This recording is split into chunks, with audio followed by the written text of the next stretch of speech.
The First Winter, November 1823, Western Pennsylvania. The frost came early that year, settling over the Pennsylvania wilderness like a shroud. Samuel Ashford stood at the single window of their cabin, watching ice crystals form intricate patterns on the glass, beautiful and merciless in equal measure. Behind him, Rebecca moved between their meager possessions with the efficiency of a woman who had learned to make much from little. "The creek's starting to freeze," Samuel said, his breath fogging the glass. "Another week, maybe 2, and we won't be able to get water from it." Rebecca paused in her work, one hand pressed against the small of her back. At 24, she carried herself with a dignity that belied their circumstances. The daughter of a failed Boston merchant, now the wife of a man who'd wagered everything on 300 acres of unforgiving land. "We have the barrels," she said, "and the snow will come." "The snow will come," Samuel repeated, but there was no comfort in the words. He was 27, broad-shouldered from years of labor, with hands that bore the permanent stains of soil and struggle. His father had been a tenant farmer in Massachusetts, his grandfather the same. Samuel had sworn he would be different. He would own land. He would build something lasting. Now, watching winter descend like a judgment, he wondered if pride was simply another word for foolishness. A knock at the door broke the silence. Rebecca moved to answer it, but Samuel was already there, opening it to reveal Ezekiel Marsh, their nearest neighbor, if 3 miles through dense forest could be called near. Ezekiel was older, perhaps 45, with a weathered face that spoke of decades wrestling with this land. He'd been here 5 years already, long enough to know what winter meant. "Samuel, Rebecca." Ezekiel nodded to each of them, stamping snow from his boots before entering. "Came to check on you both, and to bring news." "News?" Samuel gestured for him to sit at their rough-hewn table. Rebecca was already pouring what passed for coffee, roasted grain mostly, with only the memory of actual coffee beans. Ezekiel accepted the cup with grateful hands. "Traders came through yesterday. Last ones before the passes close. They're saying it's going to be a hard winter." Harder than usual. Samuel felt Rebecca's hand find his beneath the table, her fingers cold. "We have supplies," he said, hearing the uncertainty in his own voice. "Supplies for a normal winter, maybe." Ezekiel took a long drink, his eyes moving between them. "But if it's as bad as they say..." "Samuel, I've seen families starve out here. Good families. Strong families. The land doesn't care about your character." "What are you saying?" Rebecca's voice was steady, but Samuel felt her fingers tighten around his. "I'm saying there are choices to be made, before it's too late to make them." Ezekiel set down his cup. "The Hartwell family, 10 miles east, they're pulling out, heading back to Philadelphia before the snow gets too deep. They're selling everything, tools, livestock, provisions, for whatever they can get." "We don't have money for," Samuel began. "They're desperate," Ezekiel interrupted. "They'll take promises, trade, whatever they can get." He leaned forward. "There's also talk of other opportunities, for men willing to do what needs doing." The way he said it made Samuel's stomach tighten. What kind of opportunities? But before Ezekiel could answer, the door opened again, bringing with it a gust of frigid air and Prudence, Rebecca's younger sister. At 19, Prudence had her sister's fine features, but none of her restraint. Her cheeks were flushed from the cold, her dark hair escaping from beneath her bonnet. "The chickens," she said breathlessly. "Something got into the coop. We've lost 3. Rebecca was on her feet immediately. Samuel followed, his mind already calculating. 6 chickens they'd had, now 3. 3 fewer eggs. 3 fewer birds to see them through to spring. "Fox, most likely," Ezekiel said, standing. "Or worse, the wolves come down from the mountains when food gets scarce." Outside, the November wind cut through Samuel's coat as if it were made of paper. The chicken coop, really just a lean-to against the cabin's north wall, showed signs of forced entry. Blood in the snow. Feathers scattered like accusations. "We need to reinforce it," Samuel said, examining the damage. "Tonight." "With what?" Prudence's question was sharp. "We've already used every spare board." She wasn't wrong. The cabin itself was barely finished, gaps between the logs chinked with mud and moss that would need constant attention through the winter. The barn, if it could be called that, was even worse. Their single cow and remaining chickens would be lucky to survive until March.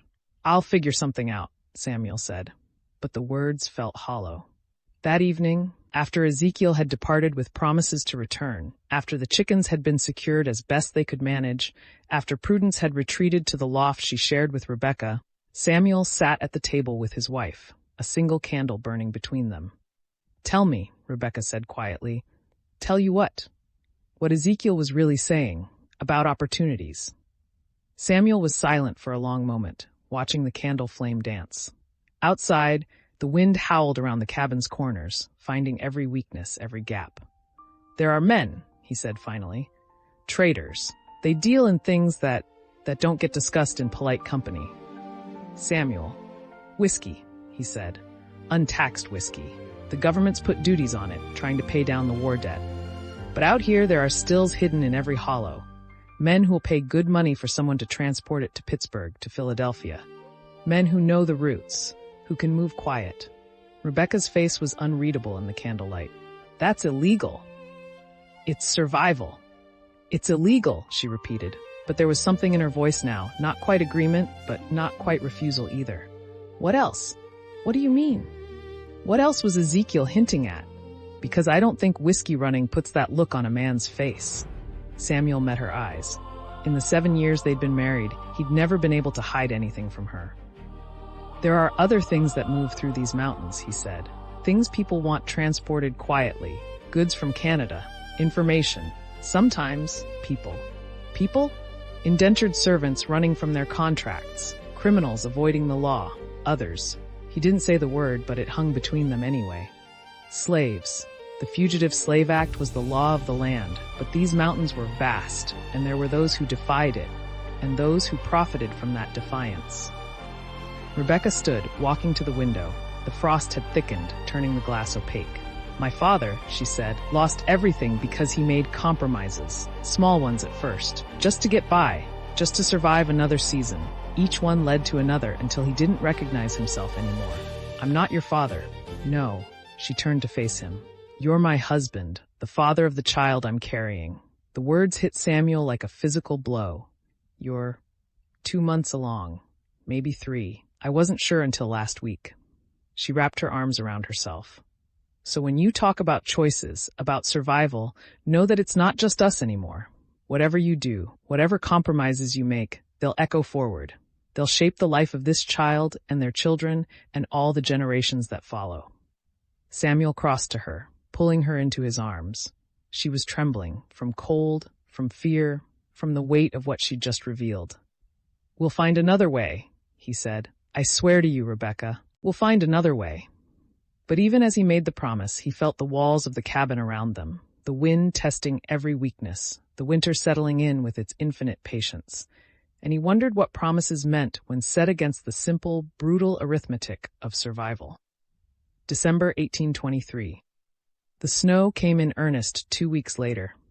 Not the gentle Christmas card snow of children's stories, but a relentless assault that buried the cabin to its windows and turned the world into an undifferentiated white. Samuel and Ezekiel had managed to salvage some supplies from the Hartwell place. A few tools, a barrel of salt pork, some seed corn, but it had cost them nearly everything they had left to trade.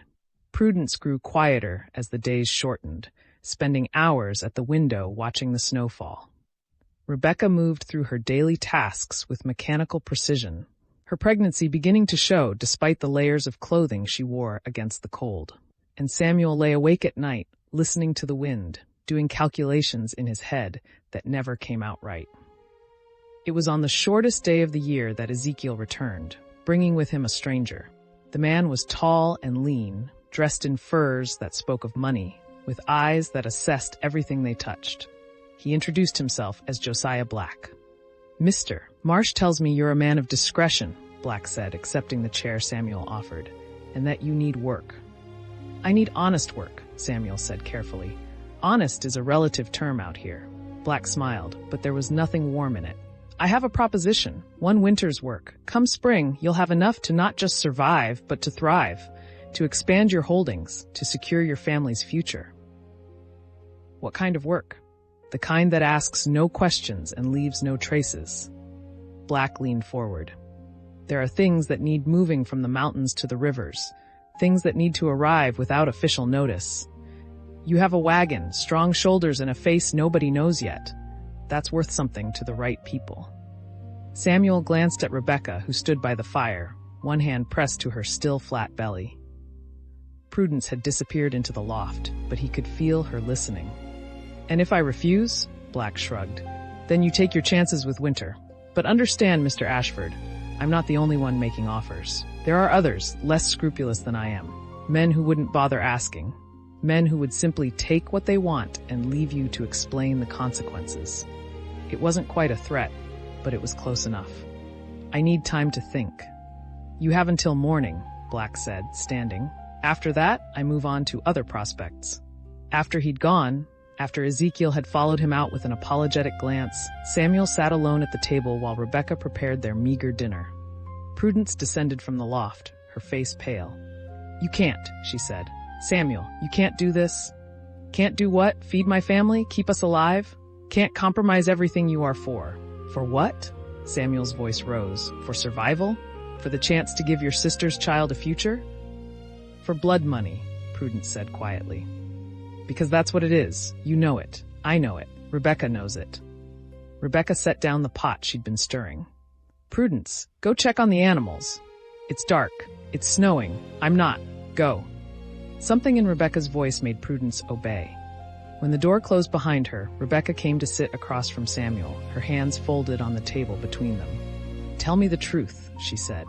"If you do this, what are we really transporting?" Samuel couldn't meet her eyes. "I don't know. Black didn't say specifically. Whiskey, probably. Maybe stolen goods. Maybe. People," Rebecca finished. "Running from something, or being taken to something." "I don't know," Samuel repeated, and it was true. But it was also a coward's truth, the truth of willful ignorance. Rebecca was quiet for a long time. When she finally spoke, her voice was barely above a whisper. "My mother used to say that the choices we make in darkness follow us into the light, that nothing stays hidden forever. Your mother never had to choose between principles and starvation." "No," Rebecca agreed. "But she understood that some prices are too high, no matter what you're buying." Samuel reached across the table, taking her hands in his. They were rough now, calloused from work that a merchant's daughter should never have had to do. "I don't know what to do," he admitted. "I don't know how to keep you safe, how to keep our child safe, how to make this land pay when it seems determined to break us." "So we do what people have always done," Rebecca said. "We survive, we endure, we find a way that doesn't cost us our souls. And if there is no such way," she squeezed his hands, "then we face that when we must. But not before, not yet." That night, Samuel lay awake long after Rebecca had fallen into restless sleep beside him. He thought about his father, dying in debt on another man's land. He thought about the child growing in Rebecca's belly, and what kind of man that child would call father. He thought about the sealed envelope Josiah Black had left behind, containing details of the first job, the first compromise.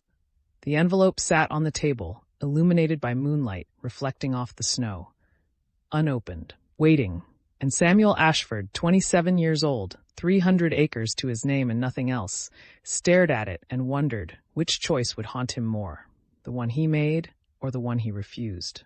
Outside, the December wind howled through the Pennsylvania wilderness, indifferent to the struggles of men. The longest night of the year stretched on, and somewhere in the darkness, the future waited to be written. Thanks for watching our stories. Don't forget to like and subscribe for more epic adventures. Thanks for watching our stories. Don't forget to like and subscribe for more epic adventures.